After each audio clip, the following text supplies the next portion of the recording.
Good morning, everyone. Thank you so much for joining the Suri Board of Trade. I'm Rona Doria, Events and Sponsorship Coordinator at the Suri Board of Trade.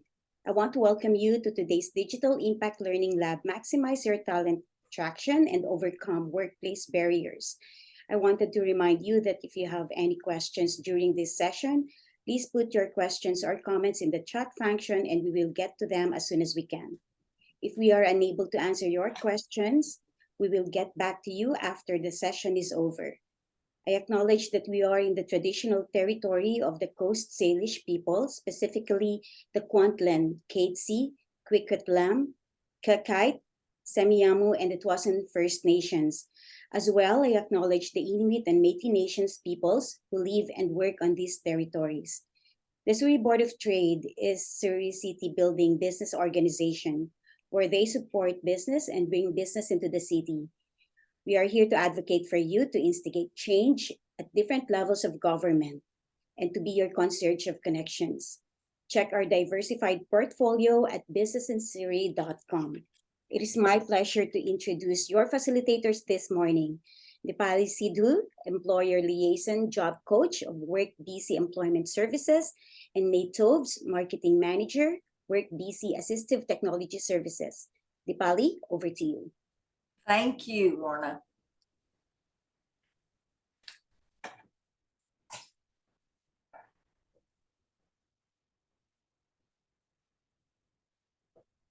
I will just wait for Niyati, who is our marketing coordinator, to put up our PowerPoint, and then we can get started. So thank you for joining us today. I am a job developer at WorkBC, and I'm going to tell you about WorkBC. So our employment services are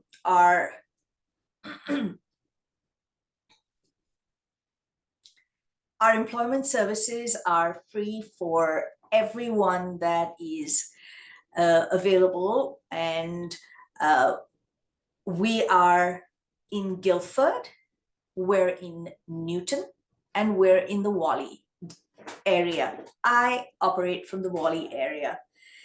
Now, we have all these free services for people who are eligible for our services. And when I say eligible, it means for employers, they have to be a registered business, they have to offer full-time and part-time work, and offer guaranteed labor market wages. So for our job seekers, there are a multitude of eligibilities. They've got to be either unemployed, this is the most important, unemployed or underemployed.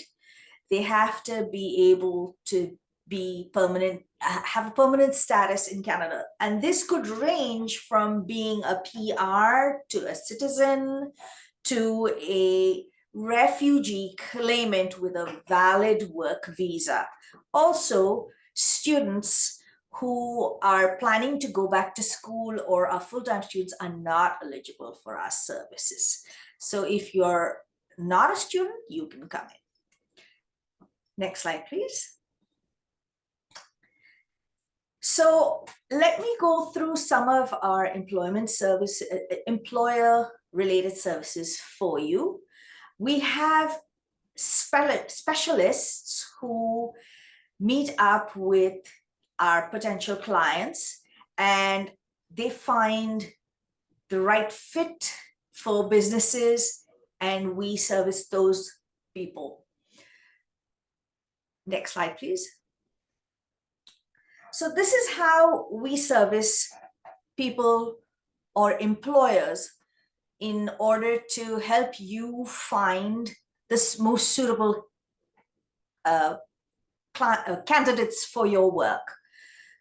We tailor hiring fairs, we market your job positions in a flyer that you will see shortly, examples of a flyer that you'll see shortly. We pre-screen the applicants and we do job start supports. So for example, if you have a client that needs steel-toe boots to work at your establishment, that's something we can provide. We can also provide them with bus tickets, transit tickets, or gas cards to get to work till they get their first paycheck. And we can provide tools and PPE, which is available for them to come to work so that they're fully job ready. So examples of this are in the next slide. We also have what's called a wage subsidy program, which I will get to in a little bit, but have a look at your screen. This is some of the work that our fabulous marketing team has put together. And these are the flyers that we promote your services with. So these were 3 flyers of job fairs that we had recently. Next slide, please. All right. So part of what we do is also we team up with Nate's team, which Nate will be speaking to you a little later, and we support newly hired people who have barriers. And if you'd like to see some of the work that we've done, you can scan the little QR code there to see a success story. And we help with, say, voice equipment, input equipment, and workplace modifications. And Nate's part of that process. So here we come to wage subsidy. This is what wage subsidy is, and I'll go through a little detail with you. Of course, you can connect with me for more details. We go out into the market, we look for people, and then we have an agreement. We build an agreement which is up to 24 weeks maximum, where we financially support you, as in we pay back part of the remuneration or the pay that you give them on a bi-weekly or a month basis. Next slide, please. So what we do here is that we help, but in order to be able to be eligible for this, you have to offer full-time hours, and the client or the candidate shouldn't be a relative or a close associate. So no third-party connection. And we pay you wages that are regular, so no pure commission wages will be paid. It has to be a full-time role, not casual. Now, to be able to be eligible for this service, you need to be registered as a business. You've also got to be registered with WorkSafe BC and be paying your employees CPP, EI, and a portion to WorkSafe. You can't be a government organization, and you've got to be able to give us assurance that this is going to be long-term employment. And you can't be getting wage subsidy for the same employee from 2 organizations. It's just one time for one employee. And you've got to not lay off people to be able to make a spot to fill these people in. So that's some of it. Here is a breakdown of what kind of remuneration we give back. So for youth or people with disabilities, we can give up to 75% for the first 2 months, then it goes down to 50% on a tapering basis. So, and then in the final 2 months, we go down to 25%. So on average, it's about 50% of the client's wage. For people who are not considered youth or people with disabilities, for new hires, it comes down slightly to 50%. Next slide, please. Now, we do also have several clients who are multi-barriered and customized. This is a customized wage subsidy where we can go up to 85%, and we can go up to I beg your pardon, 1 year of wage subsidy. Yes, that's correct. 1 year of wage subsidy. And when you hire somebody with multiple barriers, then you can also do part-time for the wage subsidy. They can do part-time work. We also have something called unpaid work experience. This is basically supporting somebody to do volunteer work. Again, it is only up to 8 weeks. It is not designed to replace a paid position. And it is for somebody to test the market to see whether this is a good fit for them, both the employer and the employee.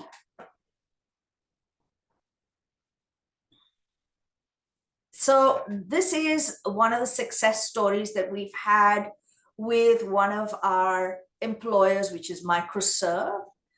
And they've written up a little bit for us because we help them with a lot of employees.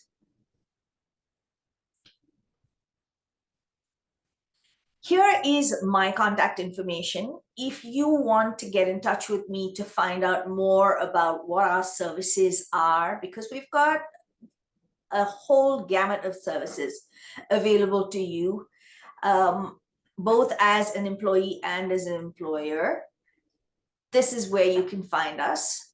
At the bottom of this slide, you'll see all the contact information for all 3 of our centers. So you can get in touch with us, even if you can't get through to me directly, but this is my number at the top.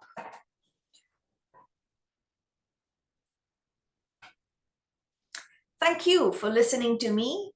We have a small video of being part of Surrey Board of Trade's Inclusive Awards. And so if you know of some employer that is inclusive, please nominate them. Niyati is now going to play this video for you. Thank you for listening.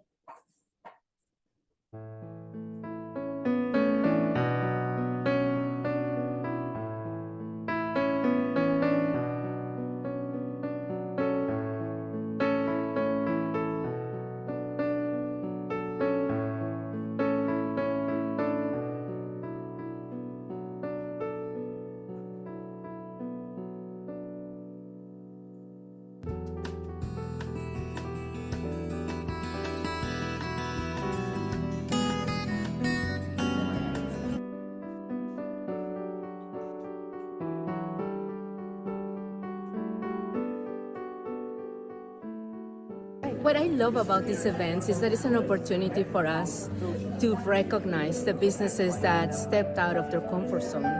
Many times they are not familiar with people with disabilities and they make a choice, and we need to be appreciative of this effort they're putting in. And in most cases it's a success. And this is what we are recognizing right now, that effort that they put in. Well, I like the fact that, it's bringing awareness to our community and our business sector, which really does need to be recognized for the work that they are doing, for hiring inclusively and bringing diversity into our workplaces. And it's our opportunity that we can actually say thank you for all that hard work that they do. And we do know they do work hard. Like, we see it all year round, but they rarely get recognition, or it may just be in-house within their businesses. But this puts it on a more of a community level. And I think that's probably the best thing about it. It kind of helps build the community as you go. It kind of creates more awareness. And these are the people, the businesses that create those examples that when we work in our sector, we can always use to, promote more awareness for employment with people with diverse abilities. Yeah.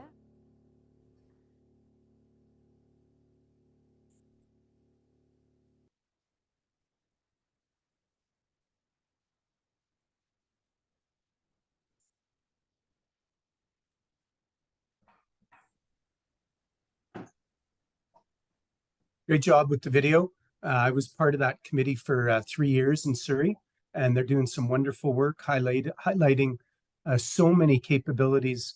And that's really the important part of all this, is it isn't about disability, it's about capability and ability, because we all have things we can't do.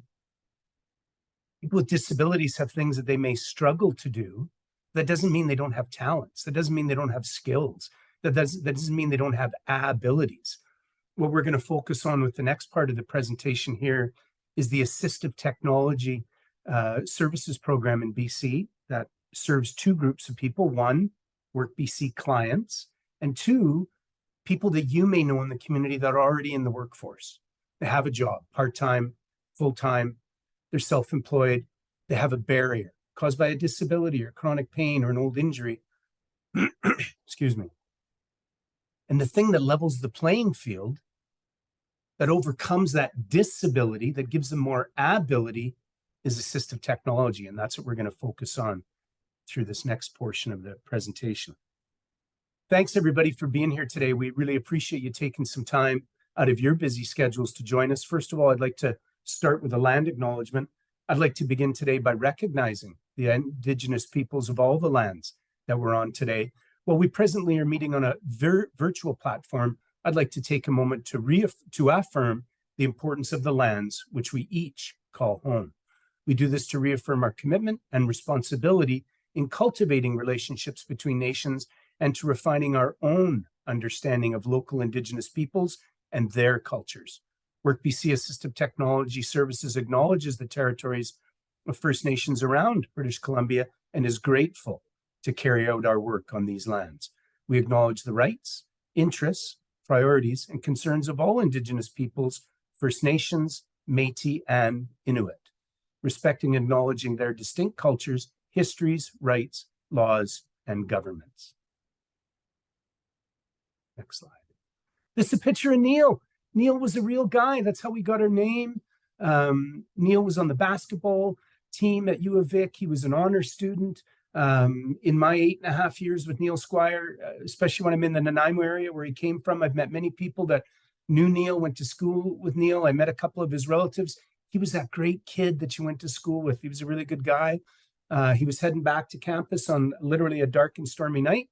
His vehicle, in 1980, his vehicle hit a patch of black ice, left the road and tumbled several times. And Neil suffered pretty well the most severe spinal cord injury you can and survived, and that's severing his spinal cord at the C1 brainstem area, which left him paralyzed from the neck down, unable to move his arms and legs. But Neil's paralyzation was so high, he was no longer able to breathe independently or speak. So quite a stark contrast. Just go back, Nyati, to the other one. Just go back 1 slide.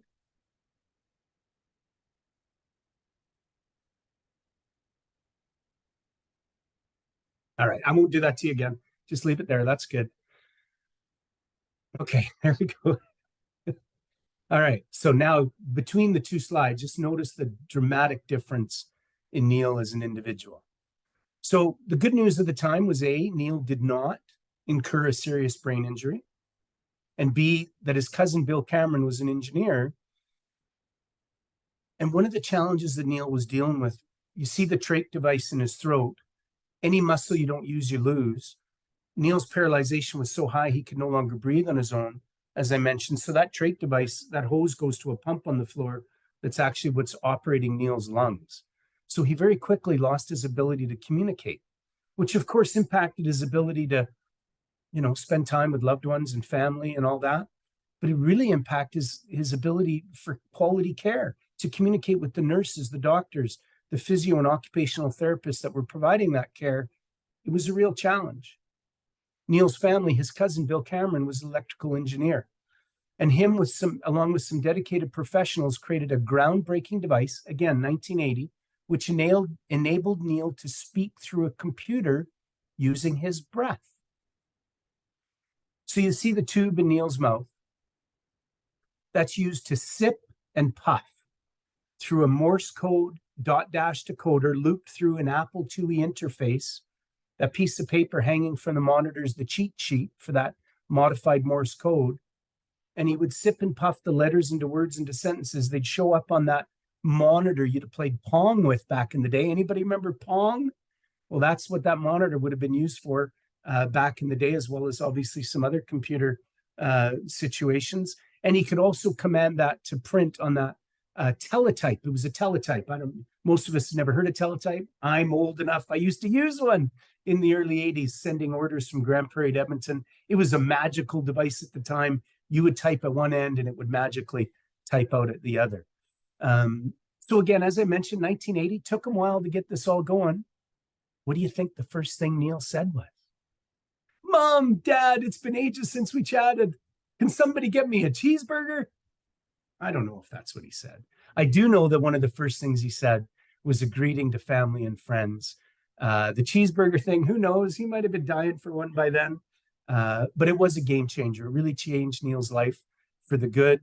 Now, fast forward to 1984, the team had expanded. We've got archived pictures of our current executive director, Dr. Gary Birch, who is a quadriplegic, who was bedside with Neil at the time, giving him emotional support and mentoring. We got pictures of our first ever employee, Katrina Tilley, who had just gotten back from England to get her occupational therapist degree. She was one of the people working with Neil at the time. Expo 86 was on the horizon. There was cool stuff. Technology was moving. And then within the space of a week, Neil had a bunch of health challenges and passed away. Yeah, he was a quadriplegic, but otherwise he was quite a healthy guy. And it was a real shocker for everybody that worked with Neil. So they had obviously a bit of a sad party. But in that process, they realized there's so many other people we can help. So they created in 1984 the Neil Squire Foundation. They created a nonprofit and registered charity. Now, back in the day when you used to write checks, you remember writing checks, you put your name on a thing and sign it and numbers, and people just assume that that money was there. Well, having the initials NSF as a foundation, as a charity, they realized wasn't good. So they changed it to the Neil Squire Society in 1986. Fast forward to today, we're in 8 Canadian provinces. We're just about to open up in Yellowknife. We have robust programs, and I encourage you after the presentation to go to neilsquire.ca under programs, and you'll see research development innovation is still a big part of what we do. Digital literacy with computer training, that's free. Employment programs like WorkBC, except these are federally funded and specifically targeted at an individual with a disability. So we're connecting employers that need talent to people that, again, just happen to have a disability, but they have way more abilities and disabilities. Our superpower is assistive technology. It's the bedrock of what we do at Neil Squire, and it weaves through every program that we operate at Neil Squire. And it's what, again, helps somebody with a barrier or a disability minimize or overcome that barrier to accomplish mostly employment, self-employment, or training related activities. And then number 5 is collaboration, big part of what I do. I know several people on the call today, and I've met you through a focus of and a purpose of business networking. So thanks again for joining me. Next slide. So did you know about 25% of people in BC over the age of 15 identify as having some sort of disability? It's a large chunk of our population. It's over 800,000 people in British Columbia. We have a population of approximately 5 million. The good news is about, in BC, we have the highest rate of post-secondary education completion rate in the country for people with disabilities. The bad news is people with disabilities are about, their unemployment rate is about 50% higher than the quote unquote non-disabled population. We're trying to change that. Now, this picture on the screen is something that can be funded in this program. Anybody who's an employer on the call today, you know that you have a duty to accommodate. Could you stay at that screen, please, Niadi? Just use the back function. There we go. You have a duty to accommodate the needs of your staff, but not to and from work. We have to get to our jobs on our own. So we might use transit, we might ride a bicycle, we might drive a car, whatever. In this program, if to and from work for a person with a disability is one of their barriers to employment, there's 2 ways we can help with that. One, If they're in a manual wheelchair, there's ways we can add power to that. I encourage you to, again, to, after the presentation, go to YouTube or Google and just enter adding power to a manual wheelchair. There's a couple real cool solutions out there. The other thing we can do is actually modify somebody's motor vehicle so that they can drive it. Now, here's the situation. This lady has a disability in her lower extremities. She can't use her feet for gas and brake. She has all sorts of other talents that have nothing to do with her ability not to be able to walk on her own or drive on her own. She's highly employable, but getting to and from work is one of her barriers. So she had to supply the vehicle. She had to be licensed to operate a modified vehicle. So the individual's got to look after that. The program paid to modify the vehicle. So if she wasn't sitting there, you'd see that she has hand controls for gas and brake. The wheelchair is lifted in and out of the vehicle with a lift device that folds in and out of the van. And it assists her in getting to and from work, or she needs her vehicle in the day-to-day course of her activities for employment. That's tens of thousands of dollars of modification costs that this program can cover. Next slide, please.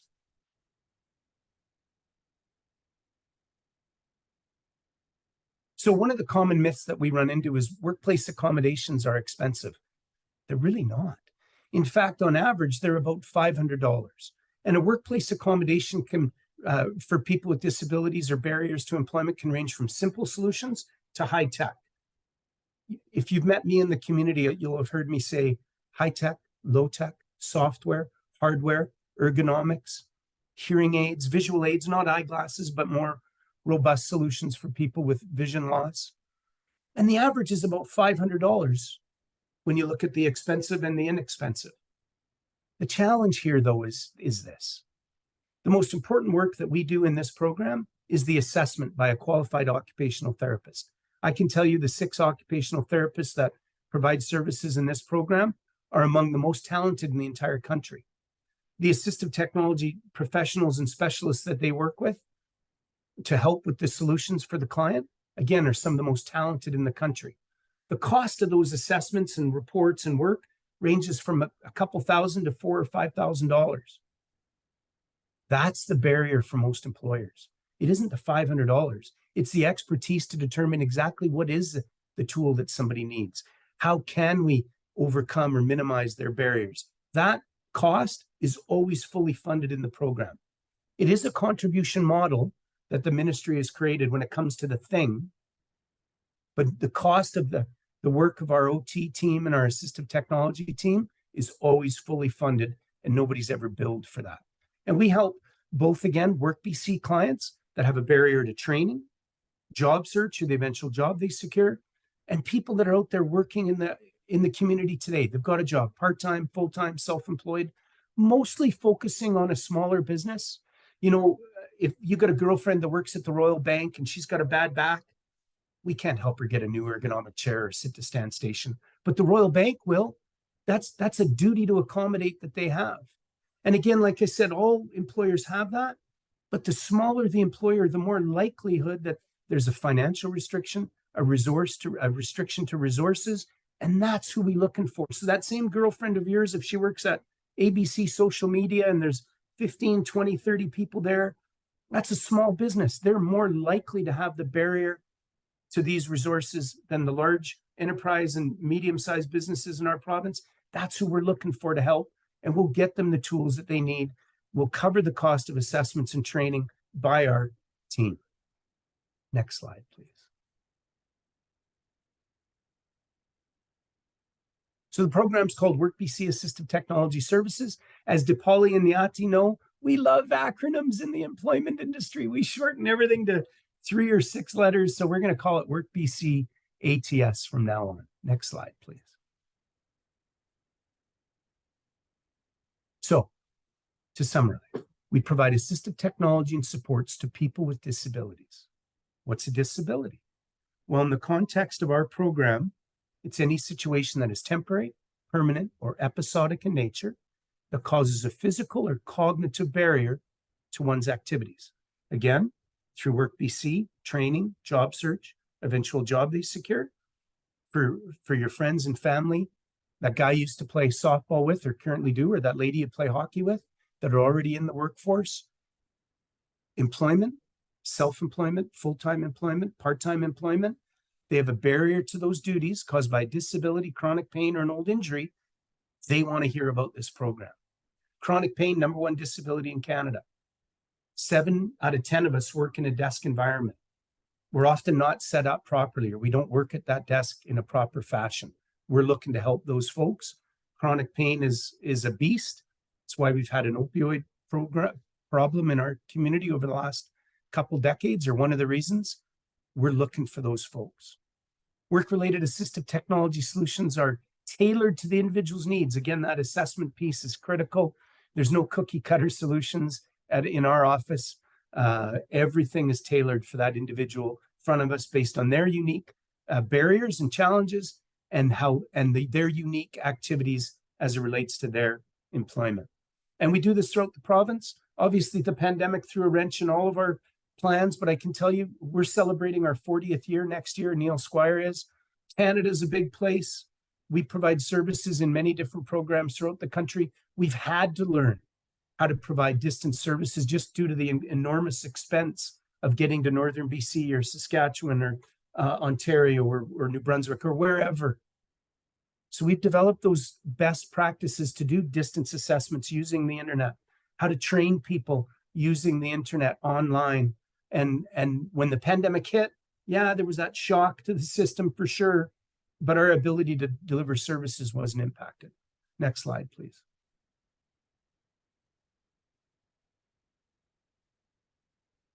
So from an eligibility standpoint, we touched on that a bit. They're available to individuals. It's always the individual that applies. It's never the employer that applies on behalf of their team member.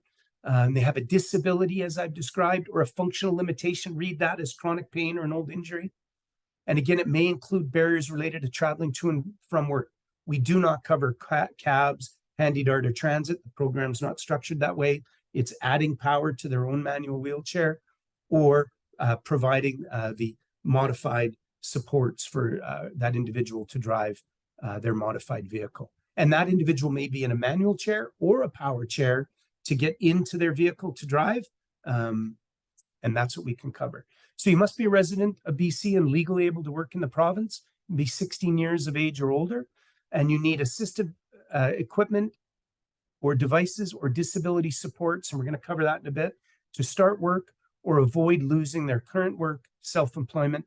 And some volunteers, if their volunteerism is a path to future employment, if their volunteerism is to build up that resume so that they can get a good job, they may also qualify for our services. Next slide.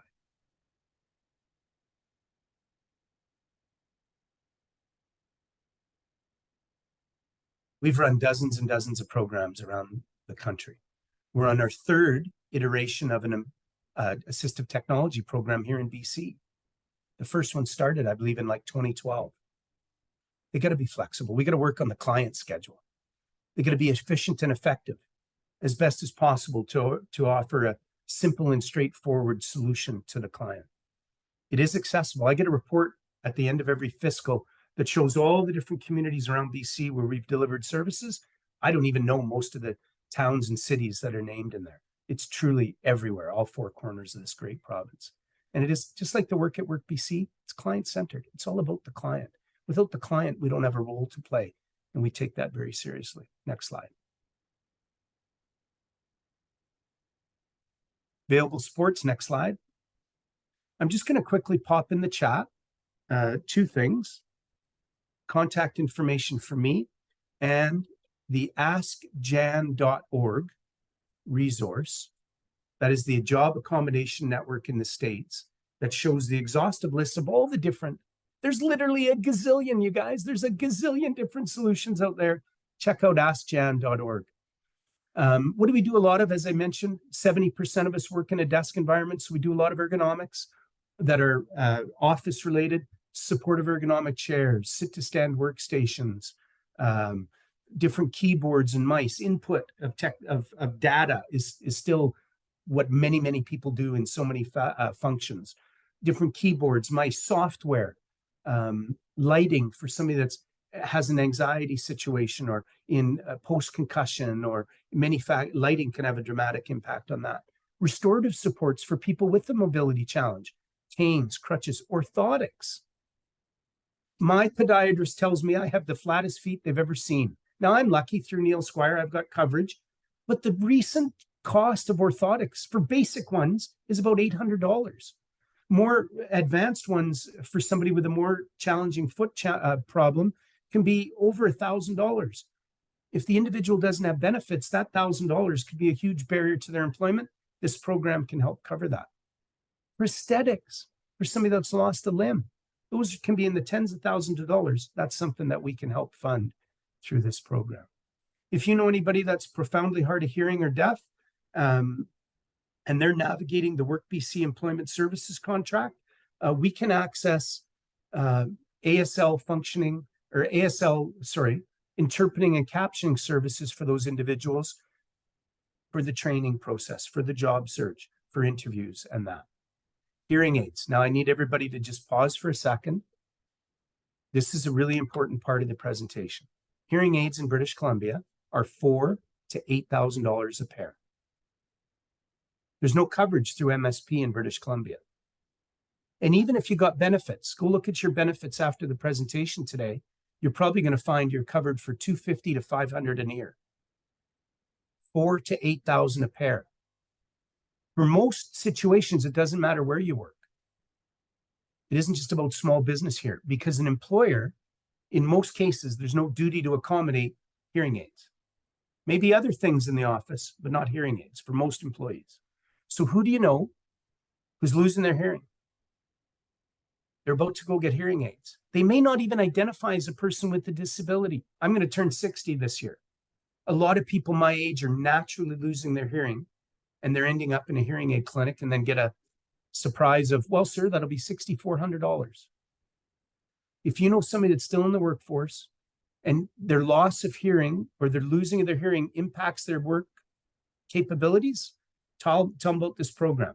Now, I mentioned it's a contribution program. We have to look at their income, less expenses. If they're part of a family unit, 2 spouses, we have to look at family income, less expenses.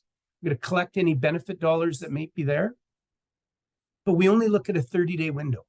So if at the end of a 30-day window, there's $1,200 that's unencumbered, that would be their contribution of the $4,000 to $8,000.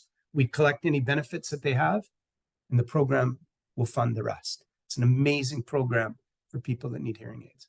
Workplace access and modification for eligible employers. So again, that means these small businesses where paying for these workplace modifications would be a barrier. We can help cover that, okay? Ramp access for somebody with a mobility challenge, a hearing loop for somebody that's hearing impaired, an accessible washroom for somebody that's in a wheelchair, where they can't work full time at their company because they can't do toileting duties on site. Now, in a case like that, it's always the individual that applies. We'd work with their employer. And if there's a third party that owns the business, owns the building, and doing a cost sharing arrangement between the program, the employer, and the building owner. We've done a bunch. We'll do a bunch more before the program ends. We're all funded, WorkBC and ATS, Employment Services and Assistive Technology Services till March 31st, 2027.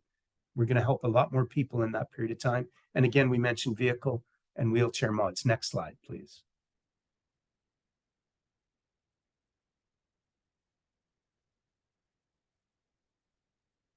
It's a picture of our lab. Next slide. In that lab, it's a state-of-the-art lab. There's only one other like it in the province at GF Strong Rehab Center. This is where we do a lot of our trialing, training, assessing, working with the client, training our staff. We can separate it into 2 unique and private areas with one of those accordion room dividers. We've got about 25 different ergonomic chairs in there for, again, finding the right chair for the right person for the right situation. People are of all sizes. They might be short, they might be tall, they might be thin, they might be wider. All those things make a big difference when it comes to your ergonomic chair so that you're set up properly for the type of work that you're doing. Sit-to-stand workstations, very common for people with a chronic pain issue, in their back especially, where their doctor or chiro has said, hey, you need to alternate from sitting, standing throughout the day. Well, you need to do that properly. And when you're seated, you need to be seated in a way that's supported so that your body is being looked after. We do a ton of work with people that are low vision because so many of us spend way too much time on screens, small and large and otherwise. People are having vision issues way earlier than ever in 2023. Remember these three, remember this, 20, 20, 20. Approximately every 20 minutes, you should look 20 feet away for about 20 seconds. It helps reset your eyes and can make a big difference. If you've ever gone home after a long day of writing reports, or like Nyati is going to be answering 600 emails over the next 2 days, you're going to go home and behind your eyes is going to be sore from eye fatigue. Every 20 minutes or so, take a break. It'll make a big difference for you. Next slide. Oh, and then we do a ton of software. High tech, again, we talk about high tech. Speech recognition. So much today. There's a great program called Dragon. Dragon, naturally speaking, helps operate the entire ecosystem of the Windows environment with your voice, so that people that can't or struggle to type and key and keyboard and mouse and mice, what is the right word? You know what I mean? Using those devices for data entry and computer work, Dragon can look after all that with voice controls. Next slide.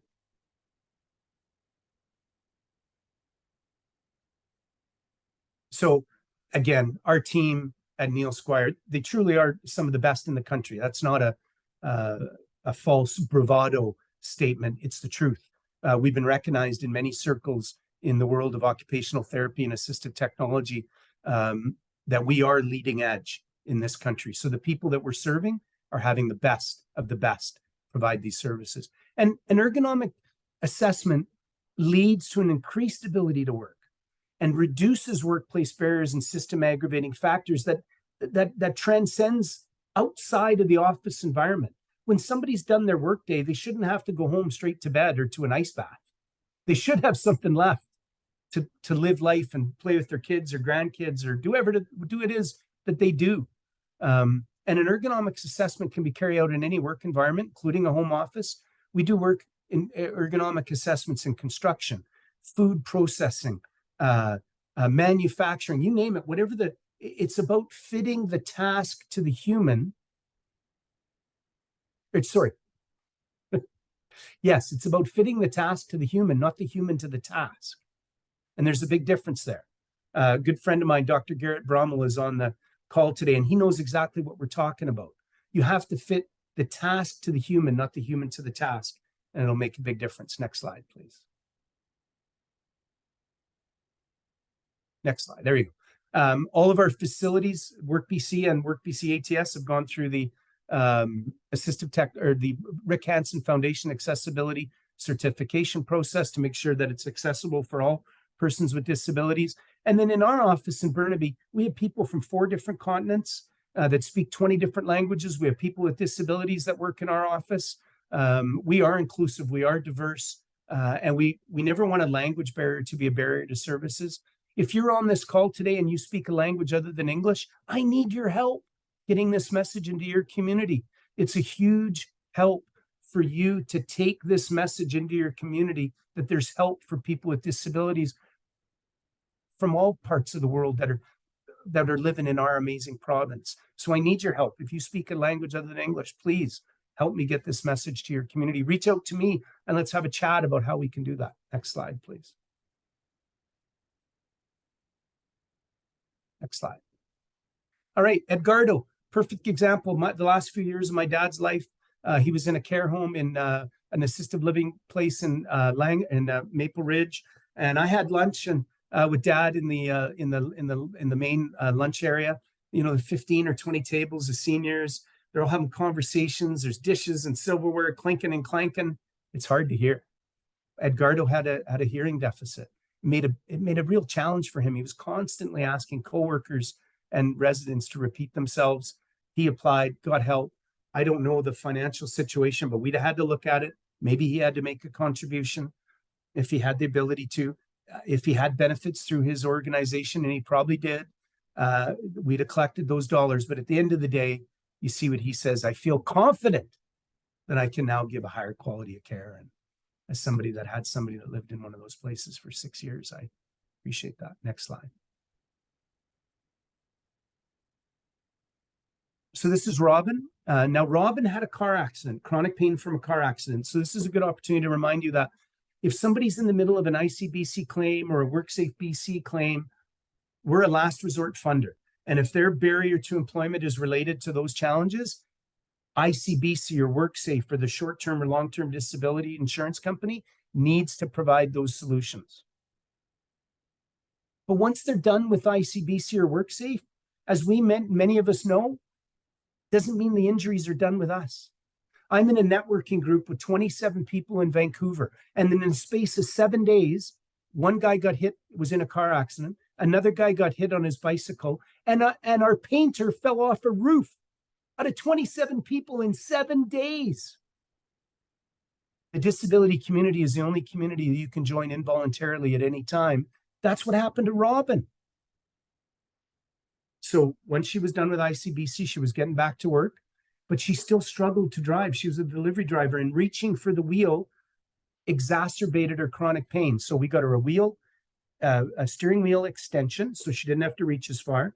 We added or replaced her seat. I'm not quite sure, but it's like a captain's chair now in her van so that she has somewhere to rest her arms, so less fatigue there. And we got her a supportive ergonomic cushion. And then just take a moment, folks, and just read Robin's testimonial there. I think that really says it all as to the challenges that she was struggling with in going back to work. Next slide, please. Yeah.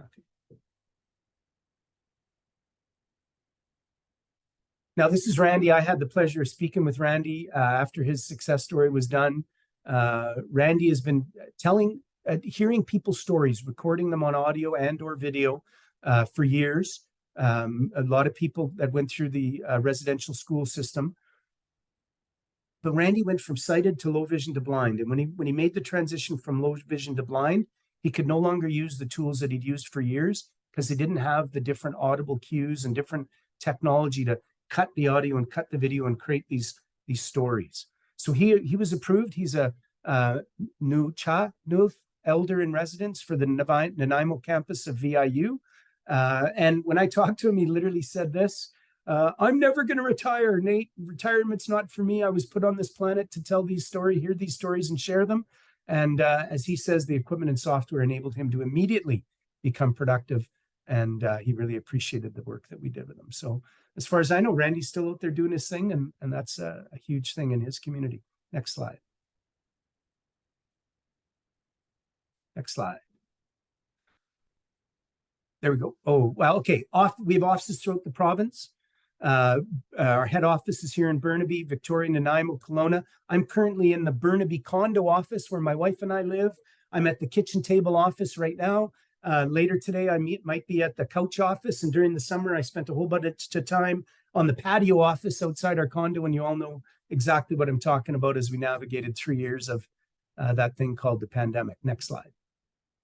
All right, we're just wrapping up. To apply, next slide. So if somebody's going, yeah, that's good right there. If somebody's going through the WorkBC Employment Services process, they get referred to us through a mechanism at WorkBC, okay? They apply for ES services, employment services. They identify a barrier. The WorkBC office does what we call a DRENA, which is really the disability document that talks about their barrier. Then they apply online for ATS, Assistive Technology Services, and the WorkBC folks refer them to us, and then we take it from there. People that are already in the community, there's 2 ways that they can apply. They can just go to workbc.ca and find Assistive Technology Services. It's about a 15-minute process. If they need help, they can reach out to us and we'll help them navigate that process. Or WorkBC has joined the 21st century and they now have an app. So you can do it all from your smartphone. It's so cool. And you can apply for both ES and ATS services through there. Next slide. Next slide. Lastly, thank you.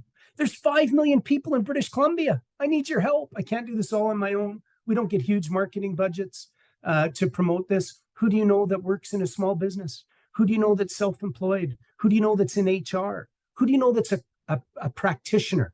Chiro, massage therapy, kinesiologist, a trainer, an occupational therapist that are providing care to people that might be in chronic pain. They're a great referral source for us because they're front line to those people in pain every day.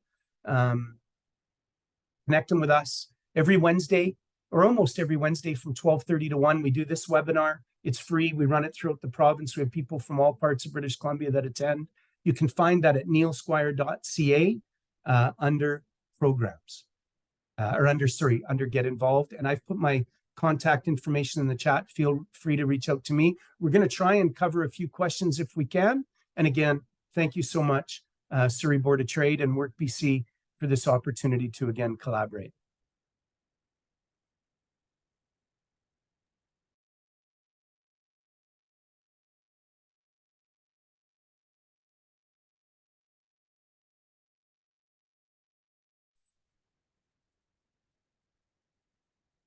Okay, so I don't see any more questions on the chat. And thank you, Dipali and Nate, for being with us today and sharing your insights.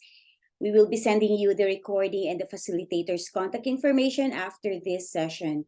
Many more of these types of session are coming up, so please be sure to check our website at businessinsurrey.com. Make it a great business day, everyone. Thank you, Nate. Thank you, Dipali. You may leave the meeting.